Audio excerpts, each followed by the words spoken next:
Oh, welcome everybody. It's nice to see you here today.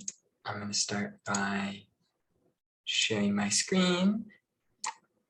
And Alex, do you want to take it away?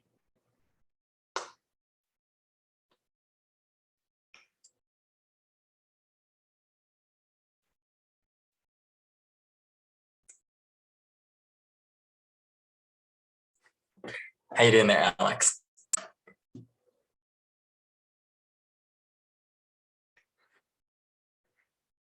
I just want to ask, is Alex's image also frozen for other people?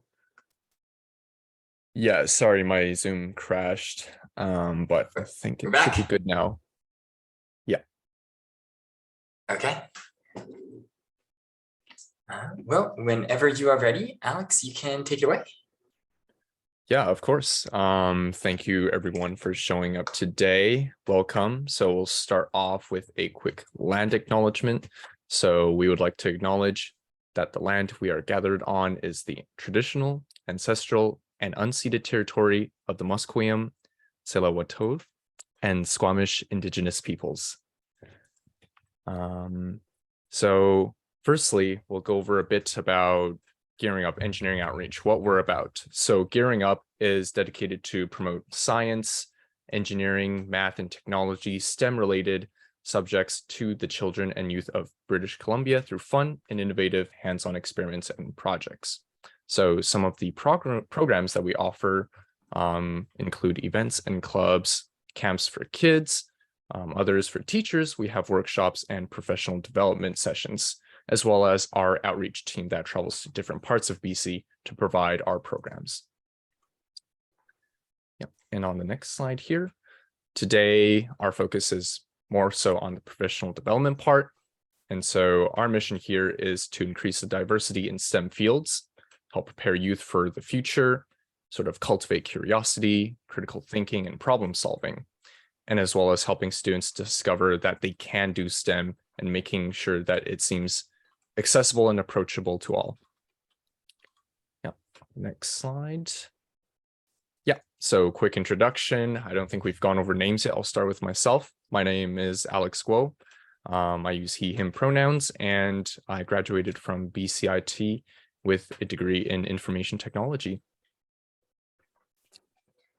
And hello, everybody. My name is Reed. I also go by he, him, and I graduated from UBC with a degree in cognitive systems, which is a combination of computer science, psychology, philosophy, and linguistics.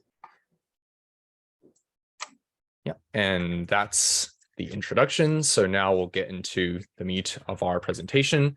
So what we have here is a list of the top 10 most in-demand coding languages. I've graduated from an information technology diploma, and I really only know about 2, maybe 3 of the programming languages on this list. And these are just the most popular ones. There is so many that have not even made this list. And this isn't counting the frameworks and libraries that go into each one of these languages, which there could be hundreds, if not thousands for each one.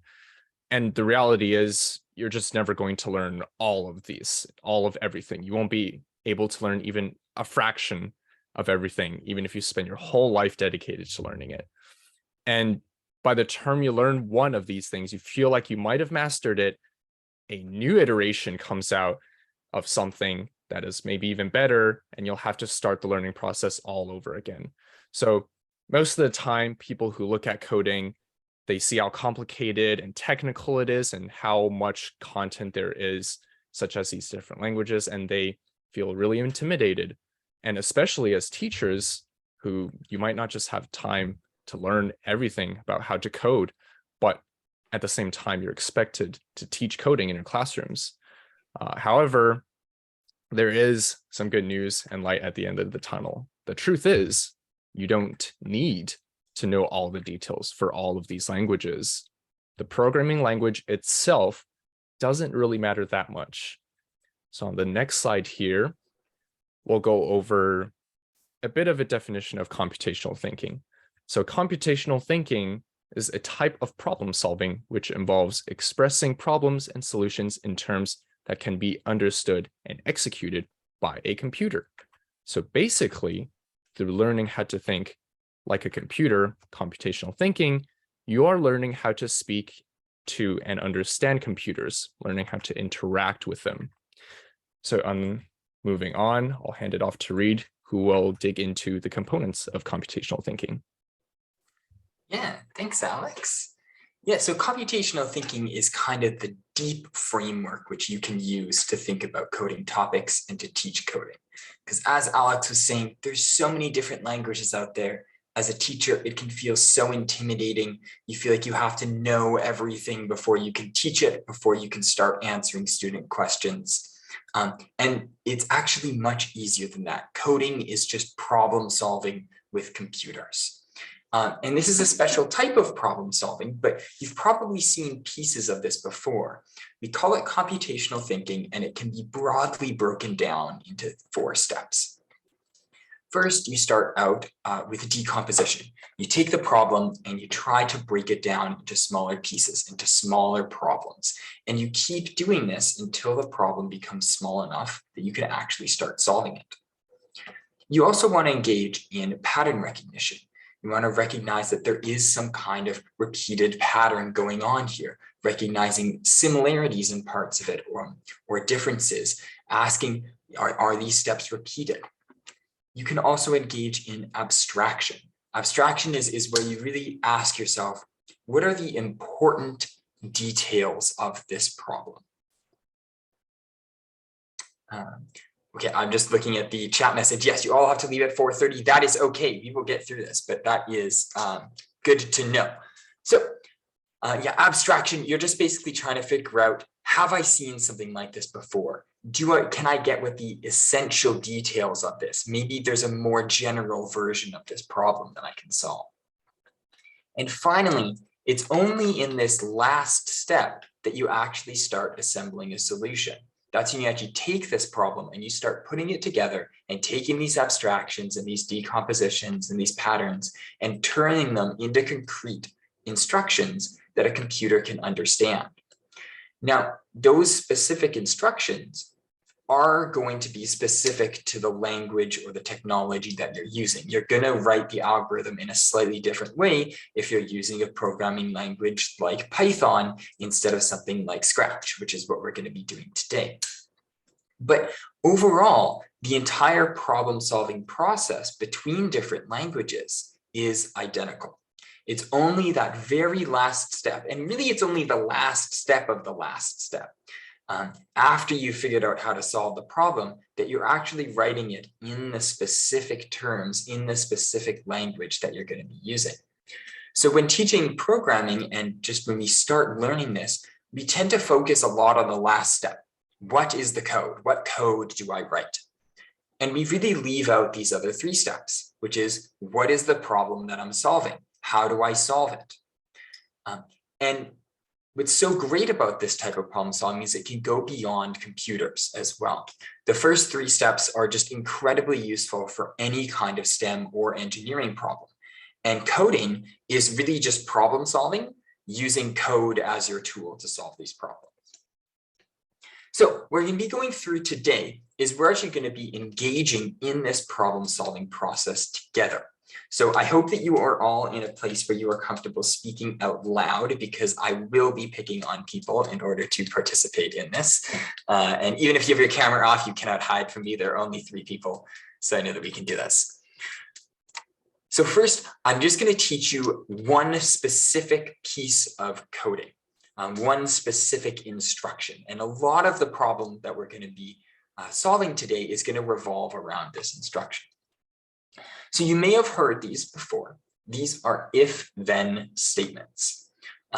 And what's really amazing about these is that they work almost exactly the same way on a computer as they do in our normal English language. So you may have heard things like, or said things to your students like, if you all pay attention, then you can go outside early for recess. Or things like, if you do your homework, then you can go play video games. You start out with some kind of question or condition, and then if that condition is met, you go on and you do the result.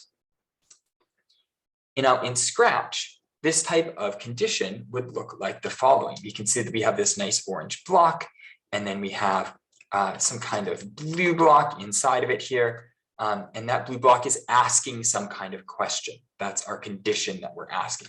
In this case, we're asking, are you touching the color black? And if you are touching the color black in this case, then the object will move slightly. It'll move 10 pixels. Scratch calls them steps. We can also expand on this, and we can talk about if, then, else statements, which are very similar. The way that this can work is you might have heard things like, if you all pay attention, then you can go outside early for recess, else you have to do math for longer. So in this case, we're not only specifying what we do if the condition is met, we're also specifying what we can do if the condition or question is not met. So in the case of Scratch, it might look something like this, where if you're touching the color black, then you might move to the right a little bit. And if you're not touching the color black, then you might move to the left a little bit. So now that we've gone through teaching about one of the tools we're going to use today, I do want to just touch briefly on how we're going to be coding things today. Now, this tends to work better in in-person teaching environments. So we're not going to be able to do this today because we're working virtually. But if you are teaching in a classroom, this is something, a style that I highly recommend, where you actually put students into pairs and have them program together, have them program 2 people for one computer, where one person is the driver and that person is touching the code, they're in control of the computer, they're in control of the keyboard, control of the mouse, they're actually the one writing the code. And they have to be asking the question, what code do I have to write in order to solve this problem? But they also have a partner, and that partner is the navigator.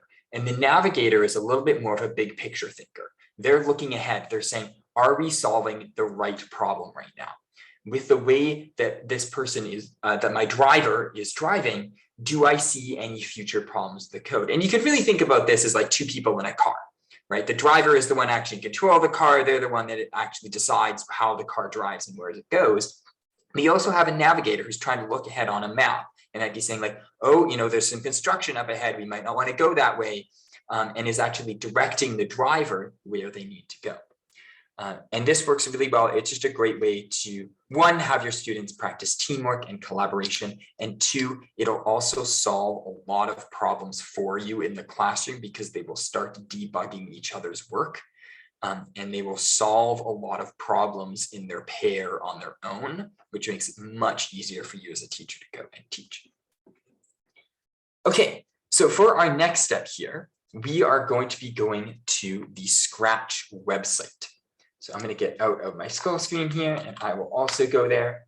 So this is scratch.mit.edu. I'll just put it up there for a second. Once you have made it to this website, if you can give me either a message in chat or some kind of reaction on the screen, that way I know we are good to go to move on to the next step.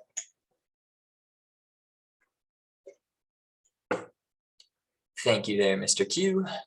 I see that from Dan as well. Jane, are we feeling good to go? Just a second, I'm typing to the address. Yes, I got it. Fantastic. So when you get there, you should see a page that looks like this. Now, if you're going to be doing this in your classroom, I recommend that you have accounts. There are different ways that you can have teacher accounts for that, and will be sending you a link for how to set that up. If you have a Scratch account right now, I encourage you to sign into it. I'm going to quickly sign into my account, but if you don't have an account, that is okay. You can just go up to this top left corner and hit the Create button.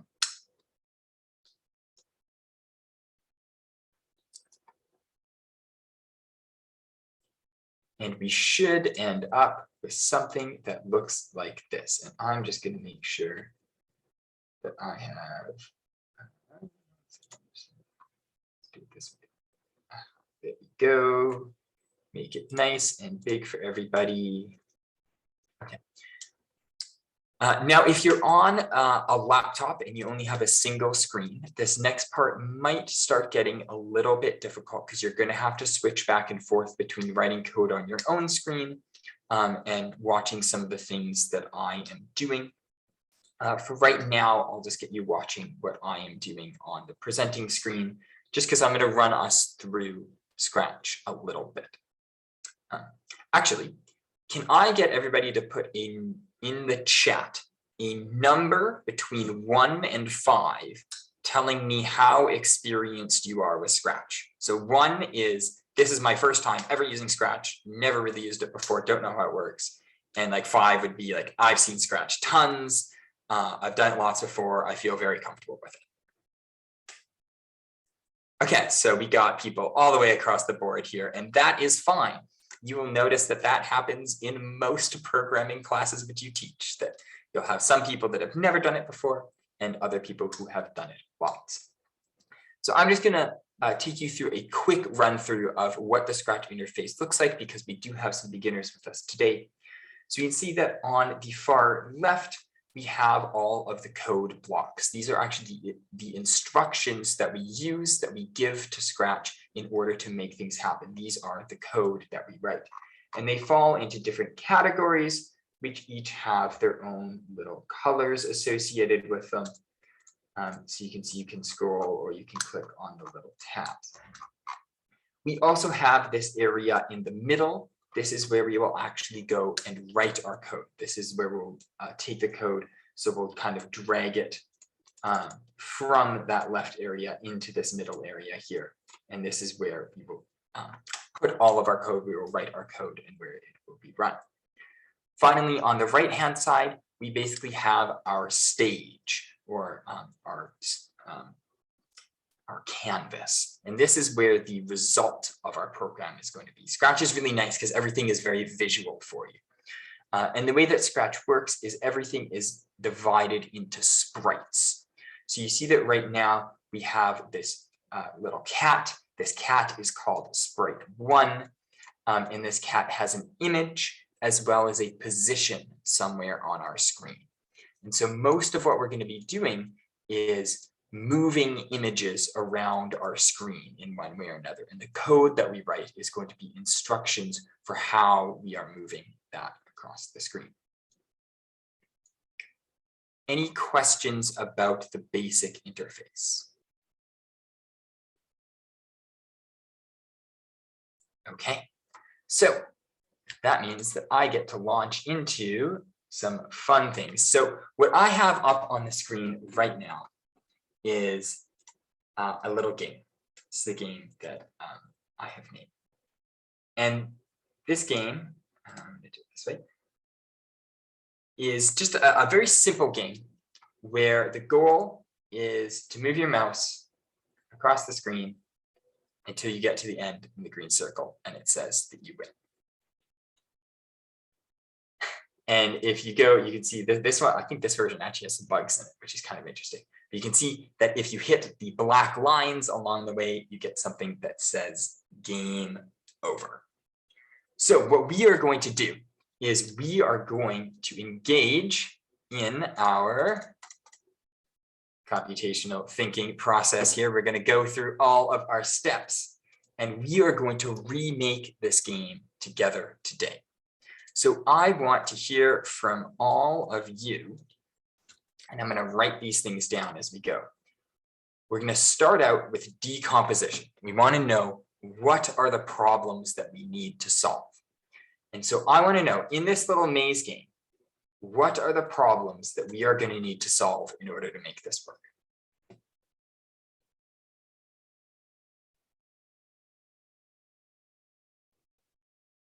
I guess make the yellow ball follow your cursor is one of the ones. I love that. Yeah. Okay. So follow the cursor. Another way that you could write this, oh, I can't spell cursor, is I'm just going to call it movement, actually. We need to move a sprite around our screen somehow. Definitely. That is absolutely one of the problems that we need to solve. What are some other problems that we see? Either Jane or Diane. Don't hit on the little line. Okay, so don't yeah, hitting the walls, right? Right, because we need to do something with that. We need code for what happens when you hit one of those walls. Yeah. Definitely. What other problems can we see? How to start over after your game over. Okay, where should I put that? Does that feel like it is part or a sub problem of one of our existing problems? Maybe a sub problem. I'm not sure. Where do you? Okay, but no, this is part of the problem solving process, right? We have to figure out where does it fit. So, when is the game going to end, and when do we restart? Mm-hmm.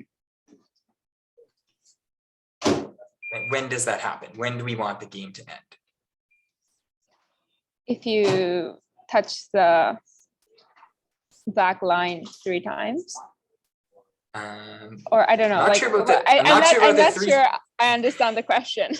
No, that's okay. You actually what have I kind of made was like, so you touch the small flap, so it says game over. Do I just like restart just like by moving the cursor? I guess that's how it is. I just didn't know. No, that's okay. That is a good question, but you actually had most of the right answer there, right? It's when you hit the walls, the game ends. Right, so I think you actually came up with 2 problems there. One is just making the game over, and the other is resetting the game. And these are both things that happen when we hit the walls. What else? What else do we think is in this program? What other problems do we see? There are a couple, also, but I see one big one. when you reach the green spot, shows you win. Oh yeah, I love that. I'm gonna call it winning, right? And you said like hitting the green circle. Can I spell? Yes, I can. Good to go. And Jane, just while you're not speaking, I am just gonna mute you just because there's some conversation in the background, but that's fine. I love the participation. Please do not let that discourage you from participating. No, I don't want you to take up my whole screen. Come back. Okay. All right. Are there any other problems which we think we see right now?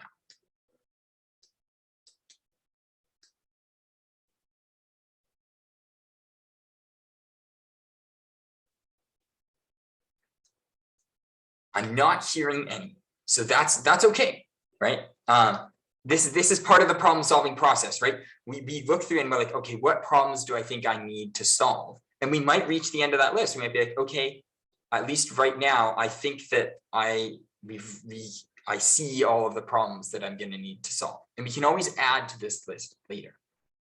So I want to ask, let's start trying to solve one of these problems. Let's actually start going through, okay, what algorithms would we write, and see what kind of patterns we can find.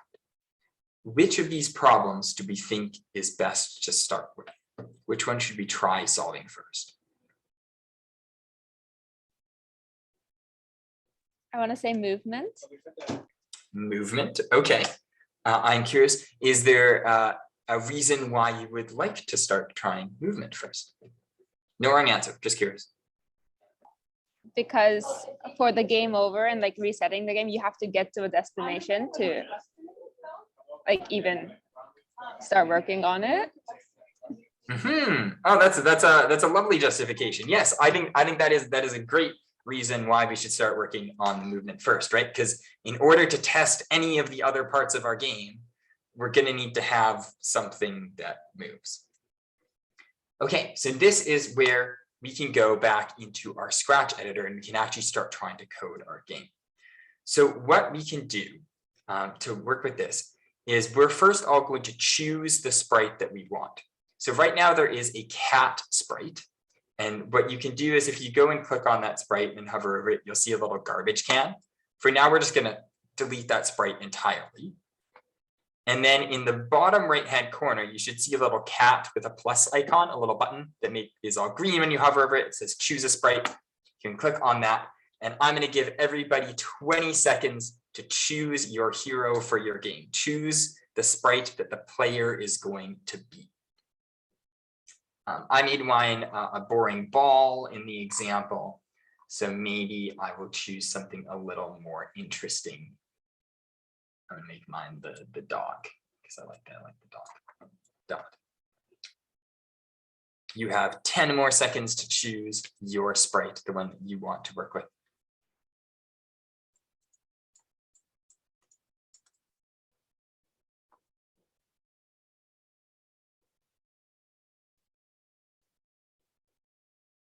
Okay, so now we all should have our sprite chosen. This is the one that we want our player to be.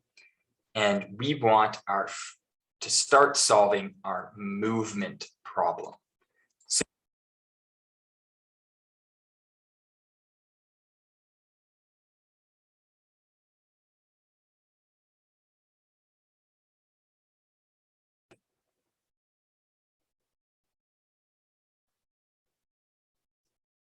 any suggestions? We want to move. What does it mean to move, right? So you don't have to know how to say it in code yet, right? That you don't always have to jump to, oh, I don't know how to write it in Scratch. You can just say, like in regular English, what do you think needs to happen? So you need to like move forward or leftwards or rightwards direction, and how many steps you need to go? Okay, move different. Okay,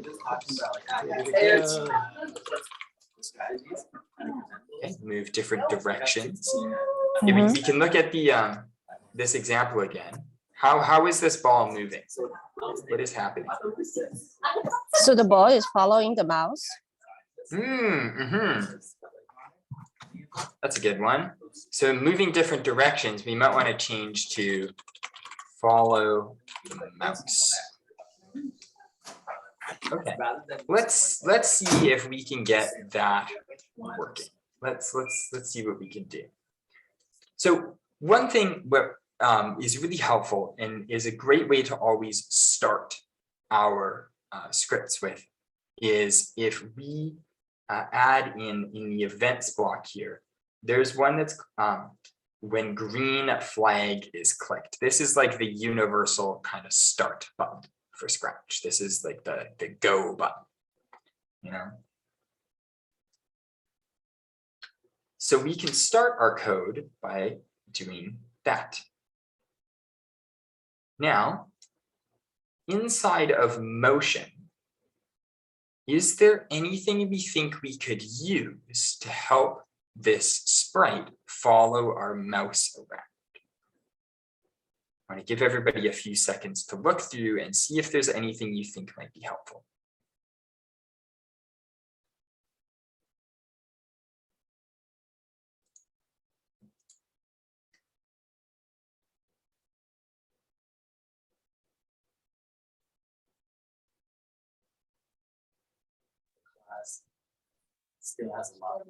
I guess go to the mouse pointer. Ooh, how do I find that one? It should be in the green code motion, and then yeah, that one. Go to the mouse pointer. Yeah, sorry. I don't Instead of random see position, anything. if you look at the arrow button right beside it, if you click on it, you have a choice of mouse pointer. Yeah. There we go. Yeah. So sometimes when working in Scratch, it's nice if you're looking for something, you're like, oh, I want it to go to something, but it doesn't say the option for that. Sometimes you can go and like try clicking on the drop down, and it sometimes gives you some more options. So I like that one. So I want it to go to my mouse pointer. And you can see what I did there is in order to put these two things together, I could drag it into my canvas here. And when I hold them close to each other, I get a little shadow of the other one. That means that when I let them go, they'll connect together and my code is now running. So if I press this green flag button and start my code, what is going to happen? Let's get some predictions. So the doggy will follow your mouse. It's going to follow your mouse around. Okay. Do you have any other predictions for what's going to happen? gonna follow my mouse around. Okay, so I click the green flag. Huh. I click the green. I click the green flag. Move my mouse, not working. All right, something went wrong here. Wasn't quite what we wanted. So this is where we get to debug. This is going to be a bit of a scientific process. So first we can start by hypothesizing. What do we think went wrong? I clicked this green flag button and it didn't follow my mouse. What did happen when I click this green flag button?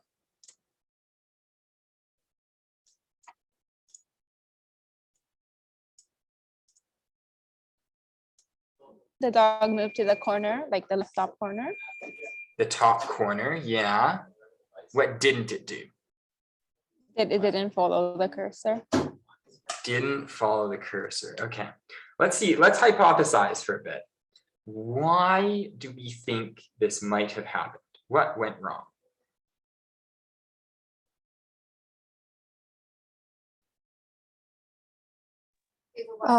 Would that be the doggy just go to where the mouse was original at? It did go to the mouse pointer, yes. When I clicked the green flag, it did go to where the mouse pointer was at that moment. That's not where the corn axis, right? Oh, It went to my mouse pointer, but it only did it once. yes. So what can I change? What do I need to do? What could I change? What happened? And what do I think I could change in order to make it follow my mouse pointer around?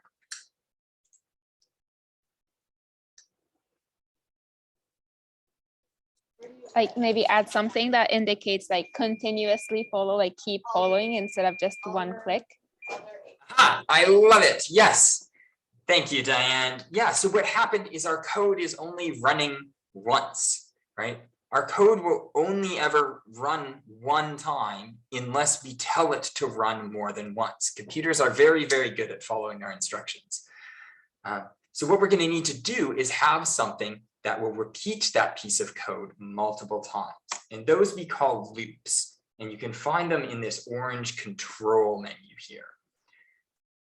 And the one that we might be looking for is this forever loop. So I can drag this in and you can see that I can drag it in. And if I drag it in the right spot, it'll actually put my mouse pointer inside of that forever loop. And now, look at that. When you hit that green flag, it should follow your mouse around.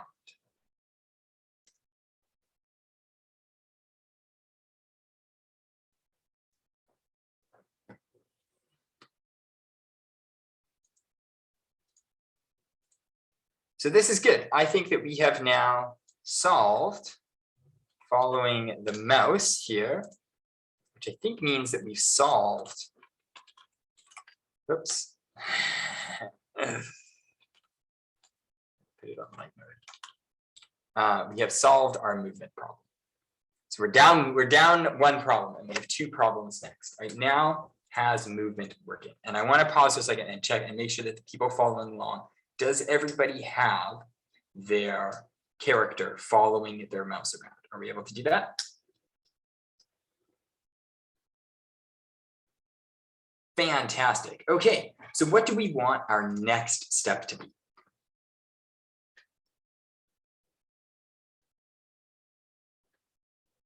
What problem should we try to solve next? Now I guess we can check if we are touching the black line. If we're touching the black line, okay. So we want to check to see if we're touching a black line. How could I do that? I guess first of all, we have to draw the black line. We sure do. Yeah, that is a sub problem, I feel like, right? in order to see if we're hitting the walls or hitting the black line, first, we're gonna have to make the walls, right? That's a pretty key step. Okay, so how we can do this is there's a couple of different ways of doing it. But the easiest way is going to be to draw a background for ourselves. So what we can do is if you go down to the bottom right-hand corner, you can see that there's going to be a button for choosing a backdrop. And if you kind of hover over that and go up a couple, there's going to be one that says paint. So we can go into the paint one. And this is going to give us our backdrop. And then if we go, we can select the little paintbrush and choose a color for ourselves. Now, you don't have to make your walls black, although it generally is easier if you do. So I'm going to change my fill to black.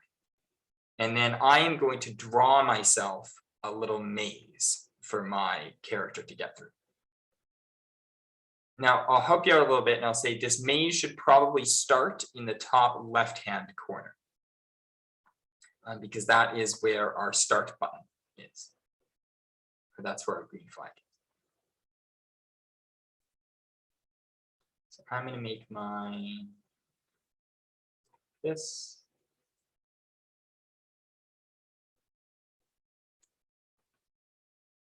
Yeah, I'm going to add some little walls maybe that I need to get around.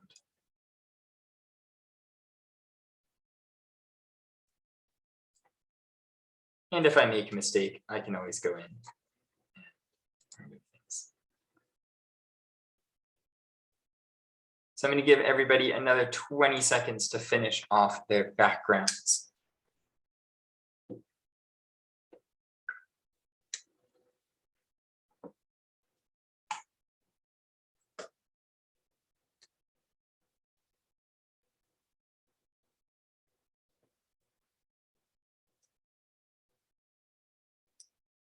When you're done drawing your background, we want to make sure that we go and we click on our sprite again. So right now we're selected on the background. And so what we want to do is go and select our sprite again. And it's going to give us a picture of our sprite. And then we can go all the way in the top left-hand corner and hit code. And that'll bring us back to the code that we've drawn.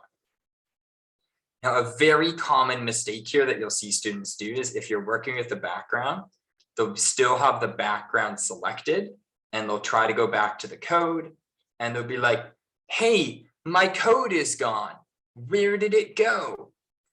And just if you go and look at them, just make sure that they've actually selected their sprite because all of the code that we write is going to be contained within the thing that we write it in, within that object. So that's a very common problem that you might see. Now, another thing that you might see here is, I think that my little sprite here is way too big to fit through my maze. So what I might want to do is I might want to change its size. So if you select your sprite, you'll see kind of in the bottom middle of your screen on the right-hand side, there's something that says size. This is a percentage value. So you can go and you can change that to an appropriate size. I may be able to do that. So I need to change this a little bit more. Go. Okay. So I'm just going to give everybody another 10 seconds to do that.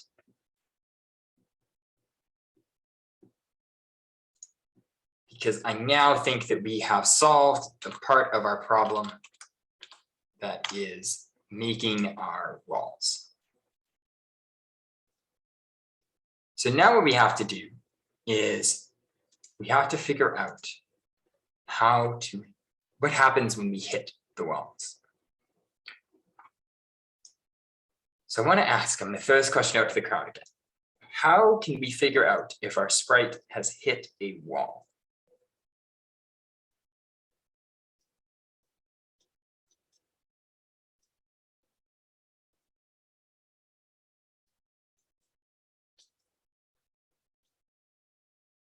What are some ideas? What are some ways we might be able to figure out if our sprite is touching this wall?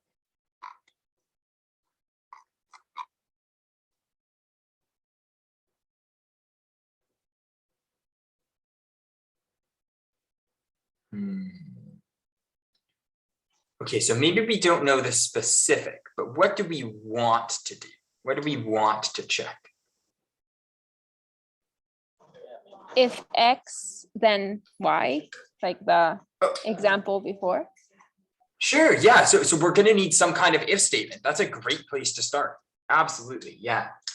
So we can do is inside of our control, again, this kind of orange one, you'll see that there is going to be an if statement. So we can do is we can go and we can drag that into our code here.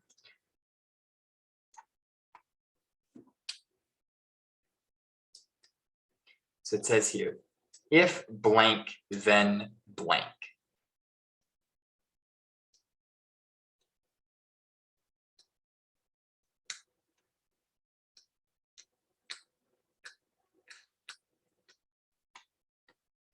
So what do we want to have go inside of these blanks?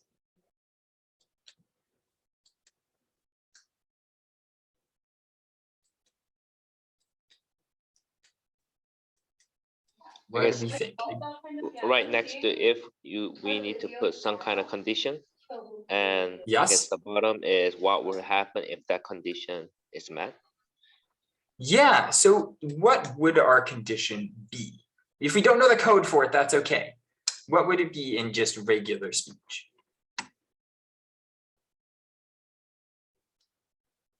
How could we say it?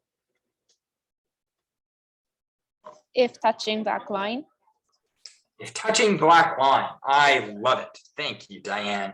Yeah, so there's going to be a block that's going to help us out with this a lot. And I alluded to it earlier in my example. And it says it's when it's touching color. And so we can do is this is going to be in our blue sensing tab here. And we can go and we can set the color that we want to figure out if we're touching.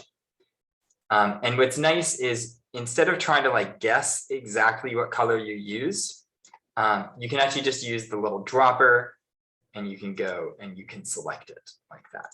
Now with black, it doesn't matter as much, but with any other color, you're going to have to get it exactly right. And so it's easier to use that, that little dropper if you're doing something else. So what do we want to happen if we are touching a black line? Show the words game over. Perfect. I love it. So we can show words in Scratch by going into this looks menu here. It's purple. And we can grab one that says like say hello. We can change that game over front face. So now we can test our code. Okay, so it's partially working, what I see here. What does everybody else think? What's happening? This is good. Is this exactly what we wanted to have happen? Not really, because even when it says game over, like you can still keep playing, like it doesn't stop.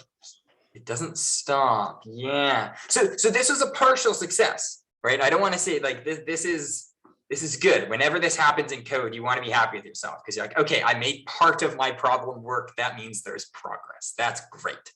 Okay. What part of this isn't working? Dan, I think you said it, but I'm going to try to make you say it a little more clearly. So which piece of this isn't working?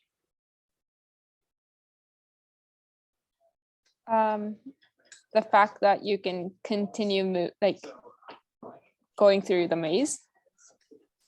Yeah, we want to stop moving as well. Mm-hmm. So what would be a way of making that happen?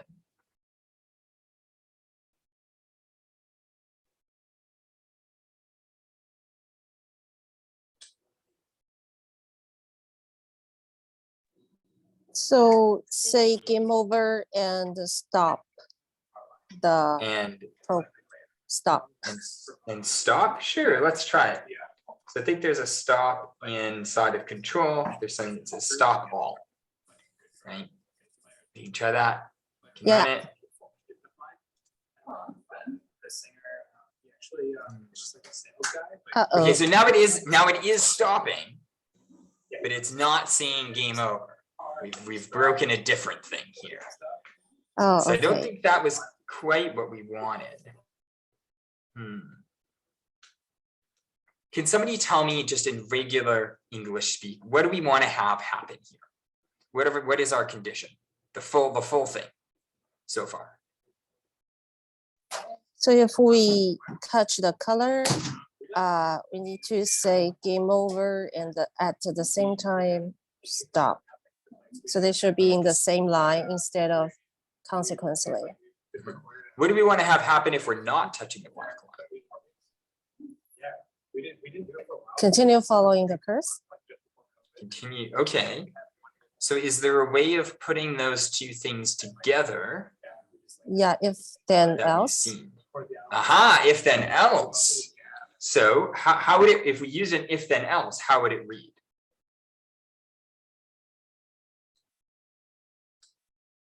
If I took out this if statement and I used an if then else statement, what would happen? How would I write it? You had it right, Jane.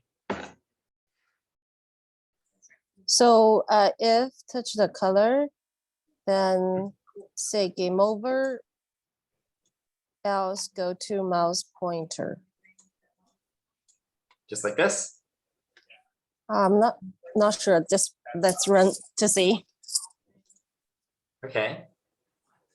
So that is working. Ah, yeah. Congratulations. It is now working. However, we've now encountered yet another bug. So it is working. If I kind of move my thing around and then I hit that green flag, it does move around. And I hit a black line, it says game over. But then when I go and I stop it and I click the green flag again, all it says is game over. What do I want to have happen? Change the location of the starting point. Change the location of the start point. I love that. That is a fantastic idea. How would I go about doing that?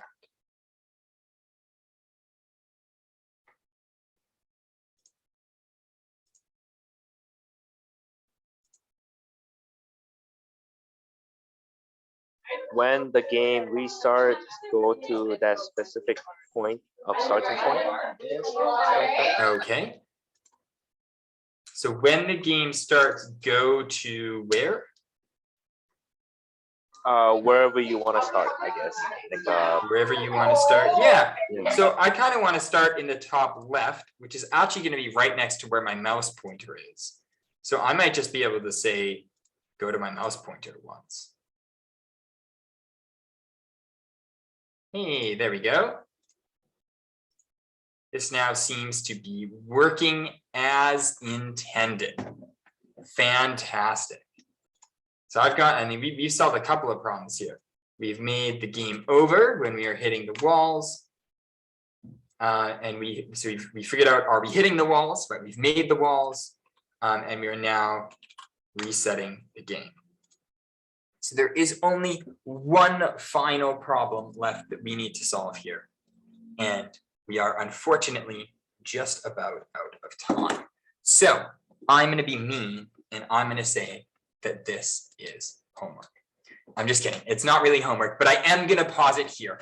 If people are interested in the ending solution to this, just stick around for a bit and I will tell you the lesson plan. But I actually encourage you to go and see if you can solve the rest of this problem yourself without me guiding you through it. Particularly, you might want to think that, that computational thinking here, the abstraction slide. Have I seen a problem similar to this before? Because our last problem is we want to say you win when you touch a green circle. And you might find that that is very similar to one of the other problems that we have just solved. However, I am going to pause that off for right now because I know that some people have to leave here in 8 minutes and I just want to do a quick conclusion for you all. So this is something that is really fun to do in a classroom all together. And it's really nice because you can extend it a lot. You can see that we just went through a little bit of a process together, and we kind of all made a little bit of a basic game, and that's fun to do together as a class. Everybody's working through it at the same time. But there's so much that you can do to extend this. You can add more levels so that when you get to one green circle, it gives you a new one that you then have to go through. You can change how you move. So maybe use like arrow keys instead of the mouse. You can add some kind of score or a timer or a number of lives. You can add other sprites or things which are moving around the screen that you have to avoid. There's lots and lots of fun stuff that you can do to extend on this problem. So this is, if we had a longer workshop, this is where I would get you to try some of these extensions yourself. And while you are doing this, you have any knowledge you have, you can ask other people what to do in your group. You can search on the internet, or you can ask your instructor how you can go about adding extensions. I would also get you to share your creations. You thought this goes until 5. It does. And if you are sticking around to 5, I would love to stick around until 5, but I know that our other 3 participants here all have to leave at 4:30. So I do want to take, yes. Hey, sorry to bother you, and then like amazing presentation. Just wondering, do you have like any gearing up like resource for this kind of scratch lessons? I sure do, and I'm going to get to that in 1 second. That is a great question. First, I just want to go through the style of teaching and coding that I did today, and just talk about that briefly. This is kind of like an inquiry-based coding, right? What we did is we started with this kind of like single concept or tool, right? And then I led you kind of through a bit of a short tutorial using that concept or tool in a way where I wasn't just telling you what you needed to write, right? This was more than like a Lego step-by-step instructions. This is what you do next. This is what you do next. It's very easy to fall into that when you're teaching coding. It's just like, here's the code that you write, copy it down after me, and then you'll have something working by the end. That doesn't really teach a useful skill. That just tells people how to copy what you're doing. And what we did today, right, is you saw I was kind of probing your questions and your problem solving ability. And this is what is going to actually reflect real world coding and actually help you practice those 4 aspects of computational thinking, is when there isn't somebody just to give you an answer. When you actually have to think, well, what problem is it that I'm trying to solve? How can I break that problem down into smaller steps? What do I need to do next? Oh, I hit a bug. What went wrong? What do I have to change? This is the type of process that you'll actually engage in when you're coding in the real world. So again, this is just a quick overview of computational thinking. I'm not going to linger on that. Just like a quick word, I love using games to teach code. If anytime you have the ability to have coding and teach a game with it, something that kids can make, it's amazing. They all know games so well. They are just really familiar with the format. It's really intuitive, it's playful, it's often modular, so you can do like one part of it at a time and people can choose their own difficulty. Really good at developing computational thinking. And one of the big points here, I think, is if you teach them how to make games, hopefully at some point in the future, when they're playing a game, they might just have a thought that's like, I wonder how the game designer made this. And even if that comes up even once or twice, I think that's lots of fun. We're going to kind of skip through these right now because I know we had this one. So we do have additional lesson plans for you. If you liked what we did today, we actually have a full lesson plan with code and with everything that you would need to run this in the classroom available. I'll show the website that you can go to on the next slide here. But we also have a bunch of other ones. We have a bunch of coding and engineering related things more broadly. So the one that I did today was computational thinking with Scratch. But we also have stuff like working with Newton's 3 laws, or some unplugged ones like making your own card game. That one's lots of fun. Or how can you use social media in a healthy way? And so all of these lesson plans are actually available on our resource hub, which I can show you here really quickly. If you go there, it looks like this. And if you go and you look at lesson plans, you can see that we have a whole bunch of them, and you can even filter them for like what grade you want. how much time you want it to take, or various different things. So if you're looking for all of our coding activities, you can select the coding one, and you can see all of the different code lesson plans that we have. If you go and let's say you want to do something about generative art, you can go there and you can see it's going to give you all the curriculum connections that you need, any materials, go through just a brief thing of the activity instructions, and then actually it gives you a full PDF lesson plan, which you can download. And on all of our activities are like that. So it's really wonderful, totally free. You can just head to this, to this website right here. And I think we're going to be sending you a follow-up email as well with some of these links. Also, we offer one-on-one support. If you ever run into any problems running these things in your classroom, especially with our curriculum, give us an email, give us a call. We'd be happy to chat with you and see what we can make work. And you can also request Pro-D workshops at your school. We do workshops, especially, I know in the springtime, they're very popular if it gets to the end of the year and you're like, oh no, I've ran out of content to run in my classroom. And the children really need to hear somebody other than me talk. We'd be happy to come and do a workshop at your school. Yeah, so these are the classroom workshops, lots and lots of fun. And finally, we have a feedback form. We would love to know how we are doing. We're always interested in improving our content. Hopefully today helped you a little bit. And if you want to fill this out, we would always appreciate that. Other than that, thank you. And I want to make sure that I'm trying to be conscious of time here. I know people have to leave in 1 minute, but I do want to open it up for any final questions.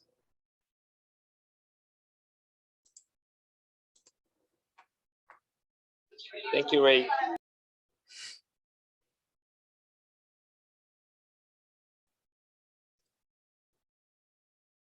All right, well, that's all that I have to say. If you do want to stick around and you do have extra time, or you want to go through the code a little bit more, I'm happy to stick around on the call with you for a little while. If you need to go, then thank you for coming, and hopefully we'll see you again in the future. Yeah, Thank you, I guess Ray. I was gonna ask some stuff. Yeah, by all means. Yeah, sorry, my class was over at 4, so I couldn't get here when it started. Don't worry about it. Yeah, so my teachable is computer science, and I worked as a programmer for 10 years. So I was kind of like, I don't know, like I was interested in how you were teaching it, you know, obviously, rather than like learning what it was. And I guess I was curious about like computational thinking. So I remember when I was kind of taught this topic, like we separated the components out, like we did like decomposition, like we had an activity just around that. But I feel like you just like went super deep, but also it was like really accessible.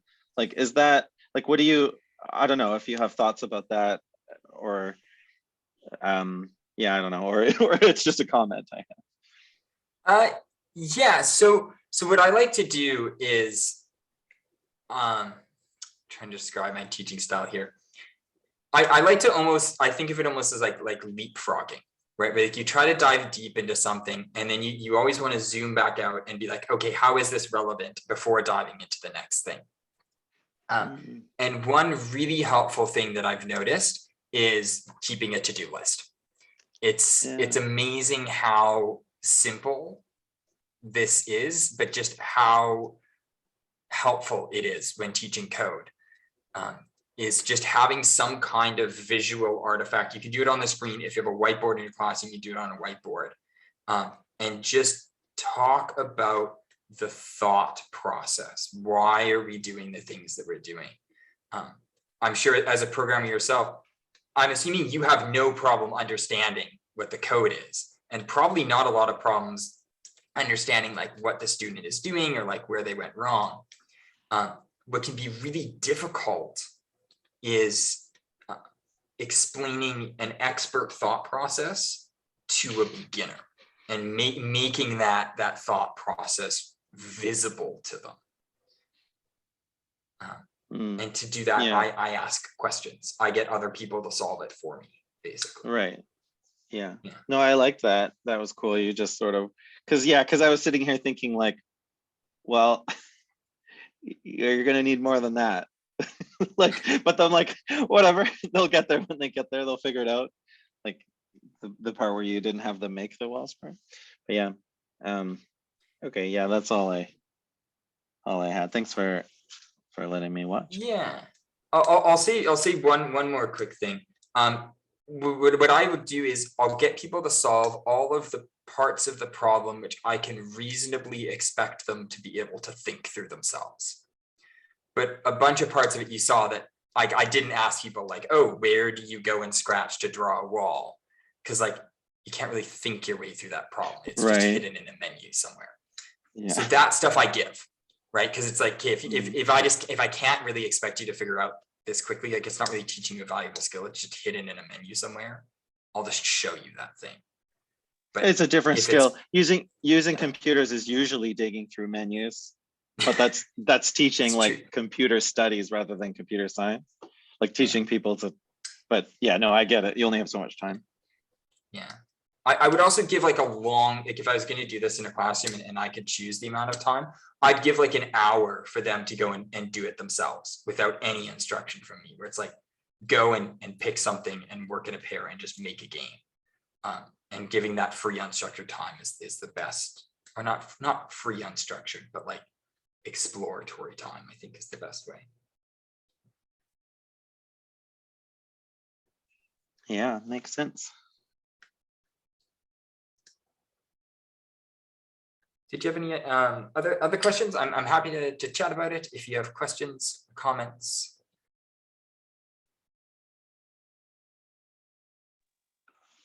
Well, I'm doing a micro teaching on Wednesday about computational thinking, and I was like, oh, well, this is handy. I'll go see what you do. But yeah, I don't know. I can't think of anything that isn't just like, help me with my lesson. But so I'm also happy just to chat and you're like I've booked myself for the next 30 minutes here for this workshop. Okay. If you have questions, I'm happy to chat. Okay, cool. I appreciate that, because I'm actually the only TC in comp sci this year. So there's like not even, I have 0 peers about this. So my thought for teaching computational thinking, it's only 15 minutes, and I was just gonna do, I remember getting given this assignment where we had to tell somebody to tie their shoes, right? And then just be really pedantic about how you like follow the rules. And it was kind of like this, like it's what I think it's kind of like, it's basically just decomposition, and then maybe like getting used to the like relentless pedantry that is computer science. And so what my activity is that I was going to get people to try to draw something like a recycle symbol or like a house or something, but using a very limited instruction set, and then have other people try to just follow the instructions. And then just basically like, I don't know, I guess just like think about like how much goes into like decomposition. Like our brain or humans just sort of naturally like decompose like these tasks. Like if I tell you go open that door, there's so much more that goes into what our human does. It's like, oh, you activate your leg and your core, and then you balance, and then you walk over and you use your ocular sensors, you know, like yeah. Anyway, so that was my idea. What do you think of it? I think that you're onto something. That we do something very similar at Gearing Up. Like anything that you can get people to experience that thing. The tying of shoelaces one is a great one. If you want to do more of a demo, we've done like TeacherBot, where you have like just a whiteboard marker, and you're like, tell me, or get TeacherBot to write or to like draw a square on the board, and then just be like super obtuse about the questions or about what you do. They're like, move forward, and just like walk forward and like keep walking forward into the wall, right, you know, until they tell you to stop. Or like turn right, and just like keep spinning in circles, and or like put your arm up and like throw it up into the air, you know, like right. Yeah, make them, yeah, that's interesting. Yeah. That's cool. Another one we've had with a lot of success which sounds similar to what you want, and have you ever played Lightbot? Do you know what that is? No. It's like things like Turtle. It's giving somebody instructions about where to move. And so what you can do is, if you have a piece of tape, you can just make like a little obstacle course on the floor, or you can even make like a grid of squares if you want. And what we've done is you can either close your eyes or use blindfolds, and you do this in partners. And one person is the robot and one person is the programmer. And the programmer has to tell them how to navigate through this maze using 5 words, right? And you only get to use combinations of those 5 words. So it'd be like right, left, like forward, backward, stop, maybe. And that can also be a lot of fun because you get to see how to put together a limited set of instructions in a way that can still result in quite complex movement. That's not less so decomposition, and that's more like actually coming up with an algorithm. It's kind of like you're kind of limiting with the decomposition is like, what words do you want to choose? Sometimes you can do like 10 words if you want to make it easier, but right. Something like that could be helpful. Other stuff, let me look at some of our lesson plans and some of the stuff that I've done. This was my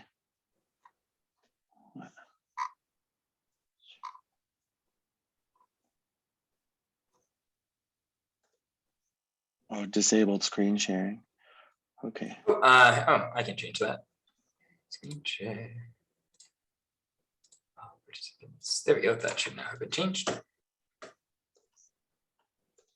This was the minimal instruction set. So it's just the pen goes up, the pen like touches the paper or it doesn't, and then it just moves relative. That was the plan. This could definitely work. What grades is this intended for? That's an important one. Yeah, so I guess 8. Well, yeah, I don't know. I said 8 or 10, or 8 to 10, something like that. I thought if they were too old, they'd be like, I don't know, it would be too simple or boring or something. Yep, I could see this definitely being interesting for them because grade 8, they'll know graphs and everything like that, or at least a basic version of that. I can change it. The actual lesson is to adults. It's to the other TCs, and I'm supposed to be like, pretend that you're whatever, and it has to be something in my curriculum or whatever. So, also it's going to be a bunch of business students because they lump me with them, so they actually won't know. Yeah, I mean, I like the idea.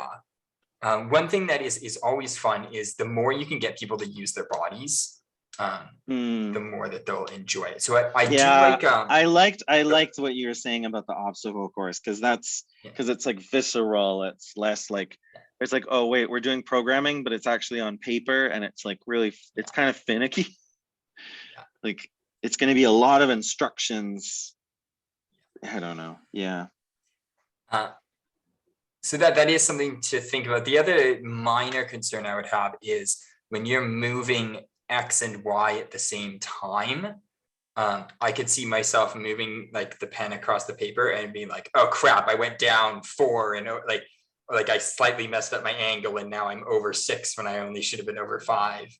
And undoing that might be cumbersome. Right. Yeah, the second part too, where they're drawing it, is you have to be precise or else it won't work. There is one, another one which is fun, which you might like. We call it mystery drawing, which is where you as the teacher just give out instructions about how to draw something. So like a picture, like it can be like a really simple picture, like a child's drawing of a rocket ship. You know, we have like a rectangle and like a triangle on top of it, and like a little circle. And the first time you give the instructions, you can just be super vague about what to do. You can just be like, draw a circle, you know, and they'd be like, where do I draw the circle? And yet I didn't tell you, like, just draw draws, and it just draw it, and you can go through all the instructions at the end. They're just going to end up with like different crazy things. Like it's just going to be nonsense. And you can be like, what do I think I draw? And you're going to be like, it was a house, like it was a tree, it was a cat. Like nobody has any idea, right? You might get one or two right guesses. And then what you do in the second time around is you're like, okay, let's try this again. And I can see that I wasn't specific enough with my instructions. So let me, and you'd be like, okay, draw a medium-sized rectangle in the middle of your page, right? That should be narrower than it is tall. And you're like, okay, now draw a triangle with a flat side of that triangle touching the top of the rectangle and make it the same width as that rectangle.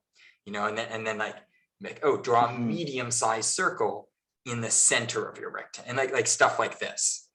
Yeah. And you can get in more that case, specific. you're doing the decomposition. Yeah. Yes. In a sense, it's a pretty short activity. It only takes like Right. Yeah, it doesn't take that less than 10 minutes. So that can be a fun one to start with. That can be lots of fun.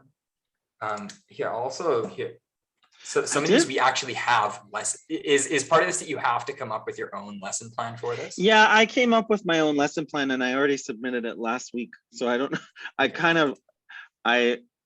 I think I'm pretty much, I have to do something similar to what I submitted. So I think I'm kind of stuck on this drawing thing. But yeah, I can change what the minimal instruction set is. I can change what the target drawings probably are.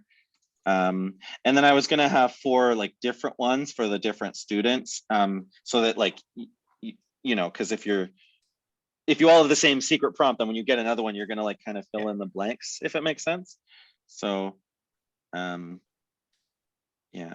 I mean, this could definitely work. Like I definitely see what it is that you are pointing towards here. Yeah, so I guess I was more. I mean, I liked hearing your examples because, like I said, like a lot of the examples in my computer science, what's supposed to be my computer science CNP course, are about business. So like just hearing you talking about teaching it is interesting to me because I don't get a lot of that.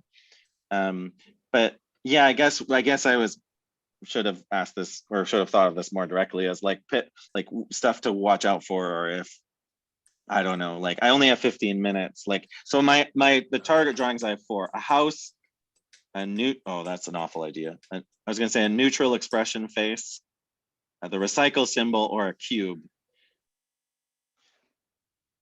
Yeah. The house one is probably easier or reasonable.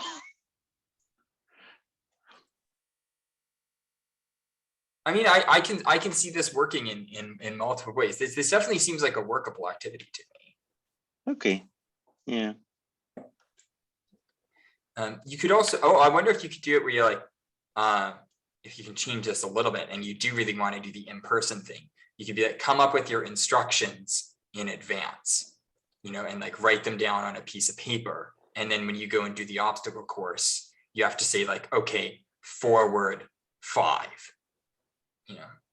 Things like that, because I feel like that still fits into your lesson plan a little bit, where you're like, oh, you have to draw the instructions out and you're going to draw some kind of shape. Oh, like the shape is actually just a path through an obstacle course, and then it will have like a really clear success or fail mode. Like it'll be obvious that you've succeeded or failed. Yeah. Yeah. Okay, I'll think about that. Yeah. So I could give people a little obstacle course and then have them write instructions, and then someone else follows the instructions, and then they find out after if they hit anything in the obstacle course. Is that what you meant? Yeah. Or that's I mean, that'd way? be one way of that'd be one way of doing it. I think there's variations you could do, but like that's the general pattern, I think. Yeah. Yeah, that's cool. Okay. Yeah.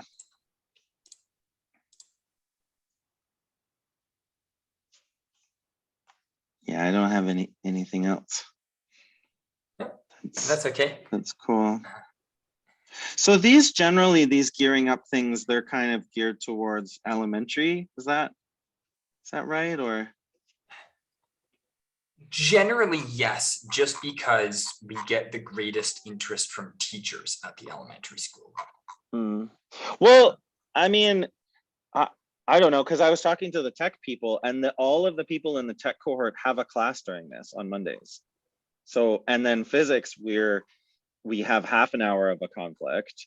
And so I don't know. And I think the math people are in a class until 4 as well. So I don't know. I don't know if the interest, it's like what came first, like if they scheduled it for the elementary and then, yeah. So I don't know. This is more of a broad pattern across all Oh, of just gearing up. Is that for Pro D and yeah. Okay. Yeah, that 10. So most of our content is targeted that we are creating high school stuff.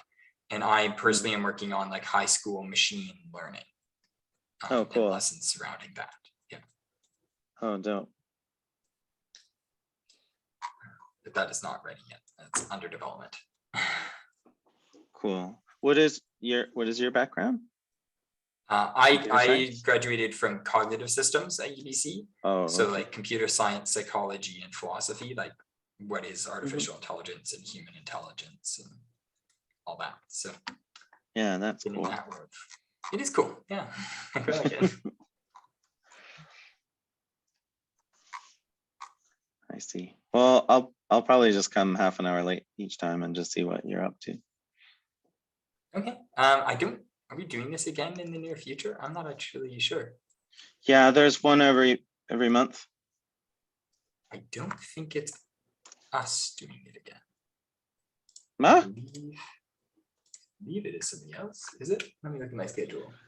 STEM and sustainability in November, right, and then we go. AI in January, and then STEAM in February.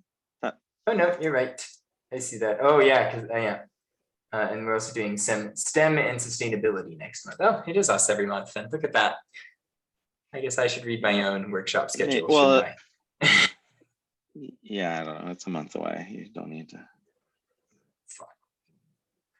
It's fine.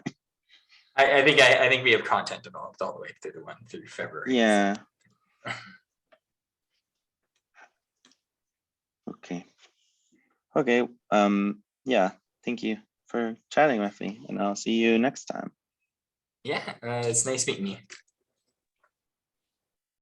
Right, goodbye for today then.